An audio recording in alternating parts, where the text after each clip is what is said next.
a faux chicken sandwich. So really other countries are making such advancements, and unfortunately KFC in the United States still has these cruel, archaic killing methods. Tell us the gory details, if you would. Okay, we want to know. I mean, I want the viewers to know how horrible it is. Okay, well, to start, these chickens are kept in crates, up to 6 or more chickens, and they're given less than how big are the crates? Less than an 8 by 10 sheet of paper. 6 or more chickens in an 8 by 10 less than full-grown chickens? Yes. They're crammed and they're piled on top of each other, so they're in their feces and yes. Oh Lord, for how long? And they since plump birth? them. Yes, since birth they plump them full of growth hormones, get them as big as possible. That stuff must be horrible for you to eat too. Yeah, exactly. Oh. It's not something I would want to ingest. That's for sure. They're then, they suffer from broken wings. Legs, they often have their feathers are just falling out because of the horrible ammonia. And from the urine and feces, right? Absolutely. Then they are shackled while they're fully conscious, put up on a conveyor belt where a machine slices their throats. Oh my goodness. Yeah, and often it misses or doesn't And then I heard that they're dumped in the vats of the hot oil alive. Many of them are still alive, and they are dumped in scalding tanks, defeathering tanks, alive, fully conscious. It's a horrible, horrible death. It's a horrible life. And again, most people are compassionate. They don't want to support we don't know that this. kind of cruelty. We have to go to your website to find this out. Absolutely. And it's, really, I was a meat eater, and now I choose a vegan diet. And really, it's so much better. You don't have to worry about. I've been a vegetarian for a long time. You feel great, don't you? Yeah, absolutely. Feel really great. As you said, faux chicken is absolutely delicious. It's better for you. There's less cholesterol, a lot less fat, and no cruelty at all. And how about why we shouldn't eat shrimp? Shrimp? Yes. Did you hear about the recent story up north? Okay. Shrimp actually do feel pain. There has been studies done that document that. And a great example is the story up north of the restaurant that was serving live shrimp. They called them dancing prawns, and what they would do was take the outer shell off and then squeeze lemon juice all over them. So the acidic lemon was poured on the raw, skin, unprotected skin, so they would writhe in pain, and that was the dancing shrimp. Can you imagine having our skin peeled off and squeezed and lemon on us? No, I can't. Boy, it's a good thing for a lot of people that were at the top of the food chain. Yes. And so it's our responsibility to take care of those who aren't so high as us, and realize that all animals have the capacity to feel pain and experience terror just as we do. So anyway, we're getting to the end of our hour, and tell me a little bit more about PETA's goals and where we're going. PETA believes that we should not use animals for food, clothing, entertainment, or research purposes.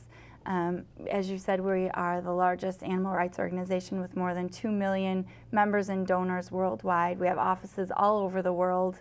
We were started just 30 years ago, in a basement in Washington, D.C., so we can't wait to see what the next 30 years brings. Oh, my goodness, in 30 years. See, you're doing something great, and you've got the support of the world behind you. Isn't that wonderful? Right. Absolutely. Okay, so you want to get involved with PETA? What do we do?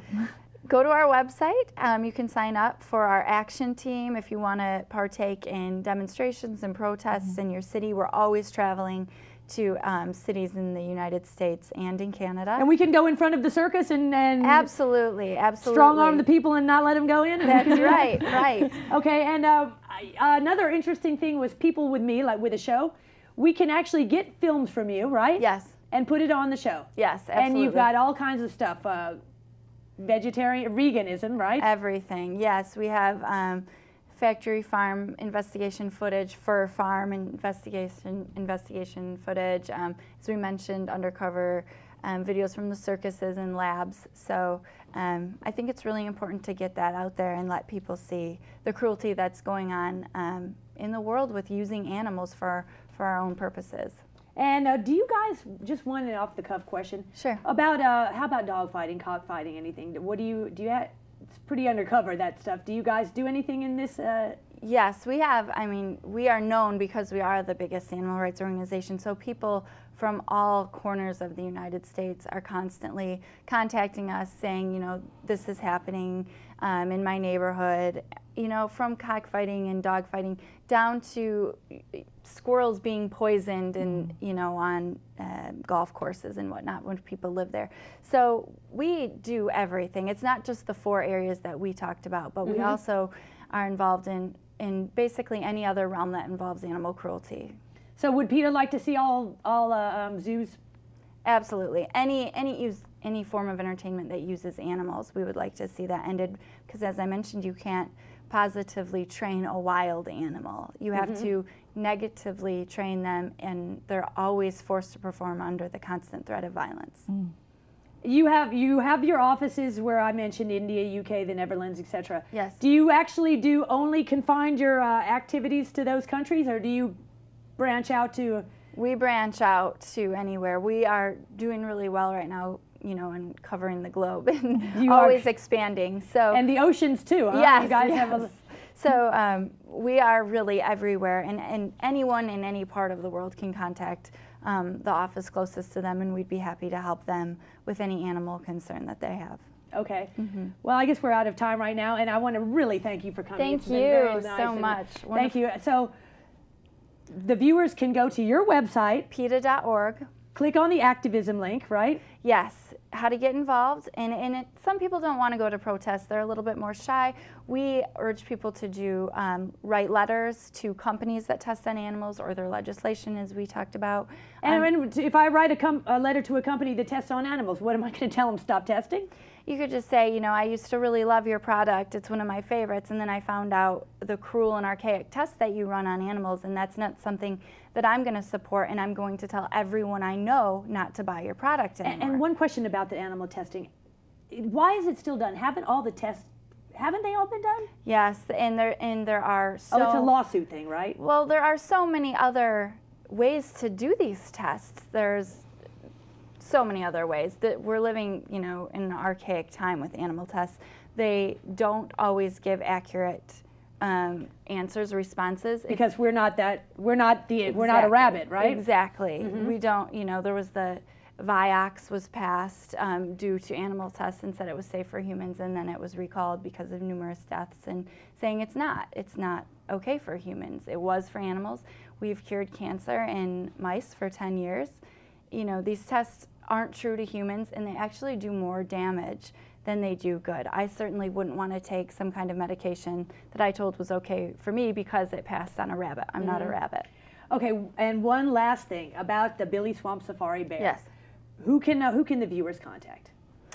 Contact their local legislation, contact their mayor, contact governor. Yep, governor. USDA. Yes. The more. Just Florida Fish and Wildlife. Contact everyone. Everyone. Yes. Huh? So just send emails. Absolutely. The more people we reach with that in other situations similar, the better an outcome is going to happen for the animal, something being done. Okay. Our guest today was Amanda Fortino and Lynn Essico, and you've been watching Stand Up and Scream. I want to thank you all for watching and remind you that if you have something to scream about, please visit our website at www.standupandscream.net. Hooray.